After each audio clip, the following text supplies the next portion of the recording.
When I came across this Pompom Arts Craft Kit, I was super intrigued by how it would actually work and how my kids would like it. When you open the box, you'll actually see many different colors and they come individually wrapped.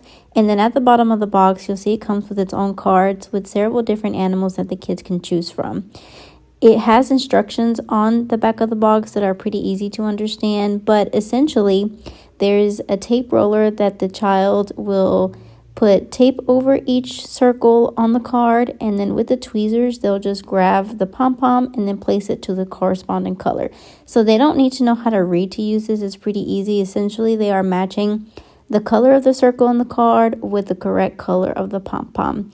So as you'll see here, it's pretty easy to use. As a parent, I also appreciated the fact that the tweezers were made out of plastic, so they were super easy to use.